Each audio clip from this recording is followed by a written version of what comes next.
All right, you're unmuted. You want to get some of the South Common. Well, we need something.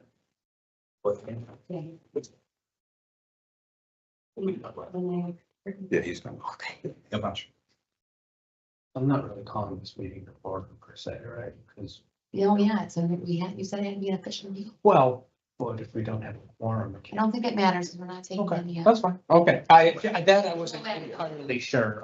Okay, so calling, this meeting of the Audit and Finance, Committee to order at, 7:10. I will, take the roll, myself, Mark Cornell here. We have Supervisor Jason Keating here. We do not have John Spears. I know Elizabeth Freyas Thank you. has was not able to make it, and legislator John Gilmore, I'm sorry. We're expecting, but maybe here late. We do not have a quorum. However, this is generally a informational meeting where the committee will not be taking any actions. So I just want to then quickly go through the agenda. We have no minutes to have to approve at this point. We have no unfinished business. So then next on the agenda is Drescher and Malecki giving the audit presentation as we get into our year end in preparing for the annual meeting. So we have our guest, Luke Malecki here. I'll give it to you. Thanks. Should be a quick one. We're just kind of giving the entrance conference and then we'll come back in March with the results of the audit. We are in the mix of actually doing the field work now, but we certainly have some more time scheduled. So if there's any concerns by this committee, then we can absolutely address it with our plan. So in front of you is just a brief agenda, kind of walking through, checking the boxes of the requirements for the entrance meeting. The audit team is, as you mentioned, is myself leading the team as an engagement partner. Jared Picard is the senior manager on the job. He's been here since ErieNet inception. And then Alex Cook is doing a lot of the field work as the in-charge auditor. So what we did do this year is we tried to keep the lead the same, myself and Jared, but rotated new staff in to see as you guys are developing your procedures to see if there's a fresh set of eyes in there. So Alex is providing that. A key critical component of the external audit is our independence. We are independent of ErieNet, and everyone in our firm signs off as being independent. So it is an important requirement within the auditing standards. A couple of reports anticipated this year is just the opinion on the financial statements. That's basically giving assurance to the lending agencies, any grant agencies, the county as the overseen entity. The ErieNet is a component unit of the Erie County. So you require an audit, otherwise their opinion would be modified. So we anticipate issuing that. As I said, we'll have those procedures wrapped up in the next couple of weeks and be able to present, I believe it's your March 14th meeting, 18th meeting. 18th, yes. And we'll be there to hopefully have our final financial statements. If not, they'll be in final draft form so that you can meet the Paris requirement of the 3/31 deadline. Yeah, I mean, well, the only, I think, concern that might be there is that the committee meeting is set for immediately preceding the annual meeting, where the financials would have to be approved so Okay. that we can do the, Last year they were in draft form, I thought. well, I guess technically speaking, until they are approved by the board, they are in draft form because that's what does it. What we would just want to make sure is like that they're in the final draft Sure. form rather than, you know, on occasion we've, for some of these other, you know, meetings, maybe there've been some open questions or a little bit of work and we've kind of talked about it generally and like, we'll have the financials next week. We need to have everything like wrapped up so we can, Yeah, I think we did. We actually even had to adjust because of that change and later on. the only thing I would then say is if it Fair. turns out maybe we have some questions or we anticipate maybe having some questions, we may want to move the audit committee meeting up earlier so that, you know, there's time between the two if something would need Yeah, that's fine. And we don't have to be present or be part of the final, the 18th meeting either. But that's just the requirement, I believe, is just for us to meet with the audit committee. And the audit committee acts as an extension of the board. They recommend to the board and then the board approves. So we're happy to do both, but it's similar to the dynamic with the school district is that some districts want us to have the audit committee and the full board. Others just say, no, we're talking about. Last year you did both. Correct. I think, but everything was new last year, so that would be up to you. Yeah, We could get them the final draft form prior, Yeah. right? So you'll have the final draft form the week When we say before. final draft, we'll have all the material items adjusted, so that Okay. we're gonna get to a point where the numbers don't change. There could be some clerical adjustments with wording as you guys are going through the final proofs and things of that nature, but nothing that would affect the parish report. Okay. Which is really the any numbers. That was the only thing, is just making sure that if there was any possibility as you're going through, your field work, that there may be some need for adjustments, then we would want to probably do a committee meeting earlier to give more. I can say with pretty good certainty that by March 1st, we'll have a really good picture. Okay, that's fine. Yeah, I just don't want to put anyone in a bad Yeah. position where, It's noted. we can't approve this in committee, and then we've missed our chance, and then we have to take, emergency. So if you wanted to have an audit committee meeting, I would say just do it the week before. What we'll do is we'll try to get all our procedures wrapped up by the end of February. And if there's anything outstanding. Well, right now it's scheduled for an Week hour proceed. before. You Yes. think we should do it a week before? Well, that's what you just said. No, I don't want, I want to do it. an It's, hour. yeah, I just wanted to just confirm, because at least the standard way with every, other organization I've been part of, we've usually done it a week or so before, and there have been on rare occasion, there have been some, I don't want to say material change, but something more than just language. The numbers Sure. adjusted Well, slightly, we could, so I wanted to just it's, open that up if that was necessary. If we don't think it's necessary and we don't have any reason why we expect there to be, a timing concern with doing the audit committee meeting immediately preceding, I'm perfectly fine. Why don't we look and see them if you have a feeling that, I think we'll be fine. okay, Okay, that's good enough for me. we'll keep it the same. And if someone brings something up at the 18th that causes a material adjustment, we'll just come back and we have 2 weeks at that point. So it's not. We have to call a special board meeting. Yeah, Yeah. but that would, I would think 1% chance of it. Okay, That would be only if one of the. Yeah, it's Something up. like, as you can see, it's really hard to get the committee to come outside of the board meeting times, so, That's fair. okay. So we'll try to get, I'll let Jared know that we'll try to get, we'll try to circulate drafts the first week of March. And then that will give you guys a chance to, you can actually circulate those with amongst the committee, so they have a chance to review it. So then if anything does pop up, if people have questions about that, that should give you a few days where we could put in a meeting that maybe not a week before, but a couple of Yeah. days before. And then- Let me see if we could, I don't know what the audit finance committee has an appetite, is could we do it the week prior to our annual meeting, just because I'm out of the area for our annual meeting. You're not gonna, that's right. I'm not. I've got an association of government risk pools conference that I'm out of the area for. I would say Just, that the. you'll have the information, so if you need something, let us know, but I'm sure I just want to make sure you had a quorum. yeah. So we may want to do a circulation, We'll make sure, well, everyone poll told, for it. you're the only Make one sure. that's telling me in advance, everyone has said that they will be at the annual meeting, so, Okay. yeah, Yeah, the annual. but I will On the confirm 18th, that. correct? Yes. Yeah, Yeah, but I'll confirm that just to make sure, and if not, then we'll have to do a. Sorry, this committee's not that big, although it's bigger than it used to be. Yeah, but still quorums are, Okay, right, that's right. Yeah. I guess using today as the, yeah.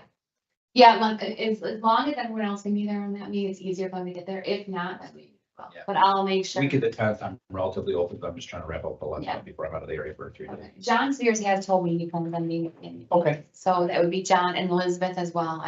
John Gilmore said yes as well. So. Well, I'll let you know. If Yeah, not, no we might do it. Yep. Okay. Just want to keep it. Tomorrow we'll make either myself or Jared. So Okay.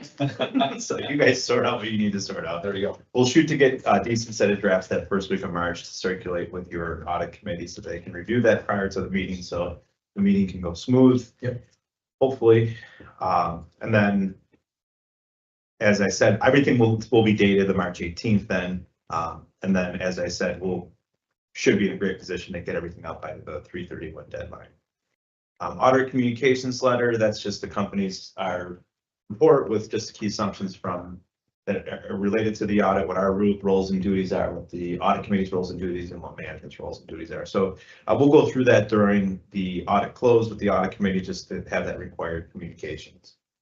Our audit plan, we did planning confirmations and all that back in December, spent a couple of hours on that. And then we wrapped that up the first week of February. So we started in December with the engagement letter and then wrapped it up the first February 3rd through February 5th. Meeting with the audit committee right now to discuss areas of concerns. Performing testing, substantive testing procedures, we're in that now. We started February 6th, so about a week ago.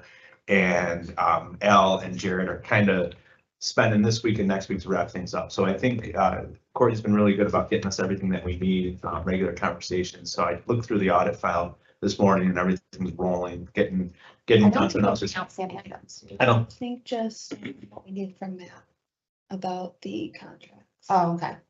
Oh, yeah, and he was in Albany as well, so hopefully you'll get that today. Okay. Yeah, you guys have been really helpful in getting everything rolling, so that's why we should be able to hit those dates, no problem. Al's just right now going through and reviewing the documentation provided, so if there's anything that needs to get tweaked in the audit plan, we still have time for that. Compile reviews and draft opinions, we just talked about that. We'll look for that the first week of March, and then we'll meet with the audit committee either the week of the 10th or on March 18th. The anticipated timing, I just ran through that kind of as we went through. We did planning, that's done. Fieldwork's ongoing. We're just wrapping that up. Exit conference and discussions, we talked about that kind of out of order, but we got through it. Consideration of fraud, we do a consideration of fraud as a government audit client. And with that, we're doing look back procedures. We're comparing analytically year to year. We're doing a big part of the project here with ErieNet is the construction in progress. So that's a high risk area for us, making sure that things are being bid properly along the state requirements and ErieNet's requirements. And as well as just the tracking and maintenance of CIP, making sure things don't get parked in there. And we're still kind of in that parked area, but as the network starts to roll out, that's when we got to start to change that to infrastructure. So Jared and Al work very closely with Lumsden on that to make sure that they're booking those entries and they're following through with that, which we hadn't had any issues on that. We're also doing the test of the journal entry. It's tough as part of the fraud procedures. It's difficult with a smaller entity to have adequate segregation of duties. But what we've noticed is that although a lot of the idea would be that you'd have a review of the journal entries in-house, kind of use your outside accountants to rely on that. That's going to change. So we're kind of just, it's just an observation. It'll probably be a management letter continuing until this entity expands and you have more personnel. But you are having that third party accountant in there to help out with those, to mitigate some of those risks. Areas of concern, new government accounting standard board statements. You are subject to the GASB because you are a component unit of the county. There's three new ones. One is the final implementation of an omnibus standard called GASB 99. That really just doesn't have anything to do with what you guys do. The next one would be GASB 100, which just relates to changes and corrections. Being a single column, you're only a business type activity. You're not having changes in any major funds or anything like that. So the only way that GASB would come into play is if there's a restatement. Our preliminary procedures have shown that there's no reason to have a restatement at this point. Can't expect that there would be. So that one is likely to be a moot point as well. And then the last one is GASB 101, which will certainly affect the county, but being that there's no formalized union contracts, no sick and vacation leave in this entity, there's no compensated absences for liability. So that would be a moot point as well. What do you mean by that? What do you mean by sick and absence leave? Because she was on leave last year. If she can accrue it and get a vacation, if it's a mandatory, we can look into it though. Yeah, Okay, so we'll sure. touch base with Al on that. Okay, So we just would need what your sick and vacation leave accrual arrangement would be. I would Yeah. assume it's in your non-union, so it'd be in a union contract or a it's labor general contract. personnel policy. It's a policy though, it's Yeah. not a, It's not a contract and it's no union. so it can get, is it a carry forward and a guarantee, or could they get stripped? We get 50 hours that we can carry over each. Okay, we might have to book a liability for that. Okay. Yeah, Alex asked quite a bit about that. Okay, yeah, we'll probably talk to Jared out of that then. Okay. So, it would be pretty small if there's only 1 or 2 employees. Yeah, there's 2 employees. So- We can move 50 hours over every year. Okay. And sit and go, well, next year she would, so like going from 24 to 25, she didn't have any because. she was Yeah, on- so we would look at what your outstanding balance is at 12/31/24. And then the way the Gatsby reads is if you're more likely than not to use it, then we book an accrual for it. And we haven't. It used to be only if it could be a cash payout. They changed it now if you can, you're supposed to record it in the year that you accrue it versus the year. So there's gonna be a lot more recording of it Yes. than going forward. Yeah, depending on the entity. We've had counties that that everything's cash payout. We've had, it's all over the place. But in your case, it would just be, we would look at what your balance is at 12/31. The rule of thumb is more likely or not to use it. So you're talking about your 50 days times 8 hours times. It's not days. 50 50 days. hours. Like, how many days? It's probably immaterial. It probably is, yeah. Well, people, there's entities that can carry forward 250 days. It's ridiculous. Oh, yeah. No, we have We're 50 a hours. government. 50 hours. There's- You can carry over 50 hours a year. Got it. So that's Of gonna be, PTO. that's gonna be de minimis. We Okay, always- that's what I think he even said. He said, Yeah, okay. that's gonna be a few $1,000 max. Okay. So that's that. Construction in progress, those are obviously the biggest area of concern that we have. I did talk about, it's not just the CIP, it's the procurement policies surrounding that. As a business type activity, you don't expense that. They're just additions to your assets, but we're testing the expense process to making sure that the procurement process is working the way it's supposed to be.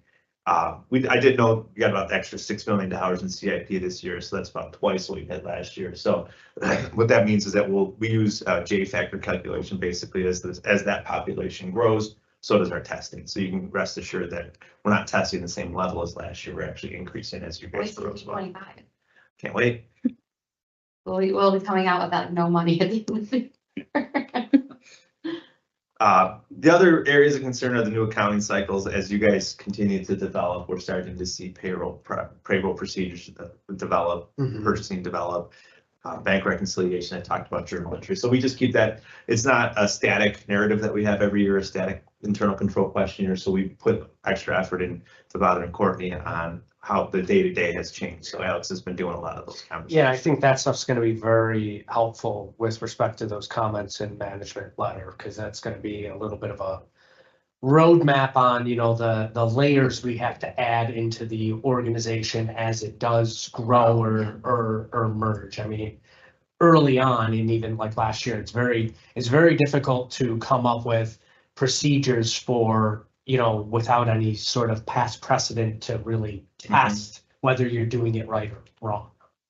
Yeah, I agree. As they say, no body, no crime, And we just don't have the personnel. Yeah, and it's not necessarily the positions, it's really the roles and duties, Mhm. making sure that those evolve and aren't static. We've worked with a couple other smaller authorities from their inception. It's typical that you start with kind of 2 or 3 and then eventually it grows out.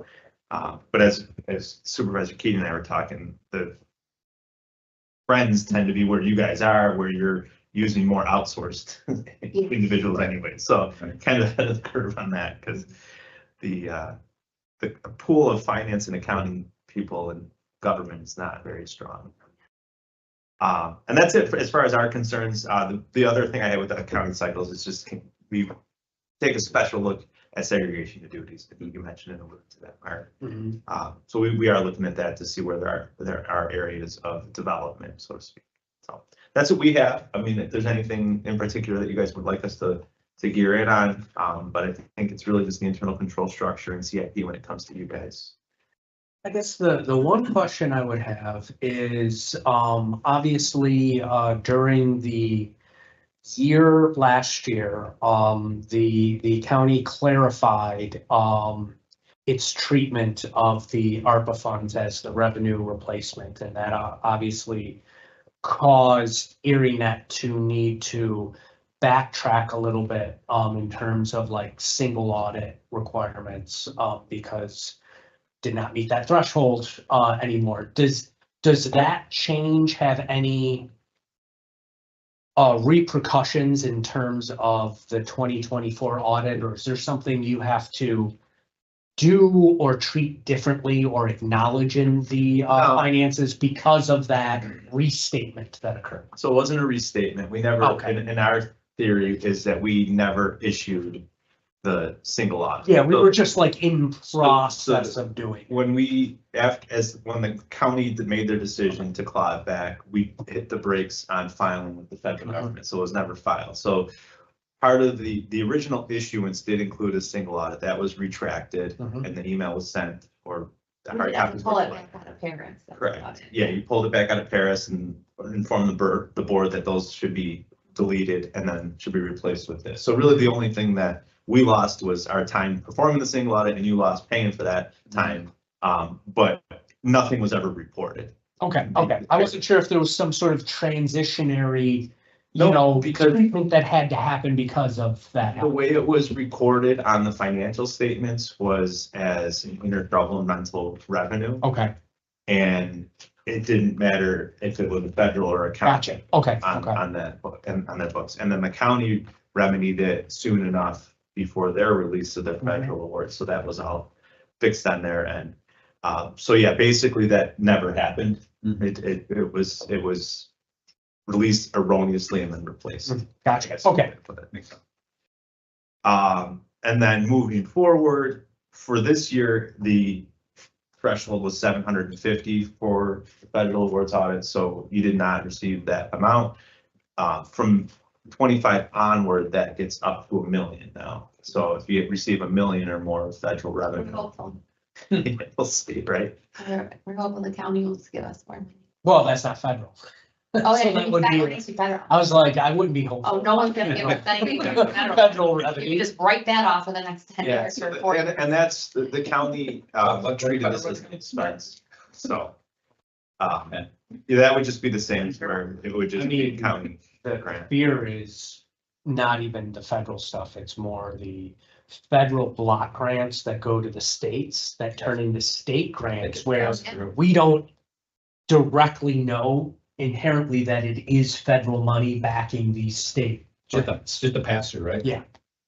Yeah. Well, but I mean, it's even more commingled when it's like those block grants where they get, you know, X, you know, million or $1 billion or whatever for a specific task. And then they create their own little grant programs out of it. And then it comes to you like it's a state grant. Right. That's just so hard to. Yeah. So hard to keep track of. So that's that. Okay, That's all I got. no, it's wonderful. Thank you. Yeah, we can, I will make the motion to, adjourn. Is that seconded? I'll second. Seconded by Jason King, and that is exactly 10:30 and we are adjourned.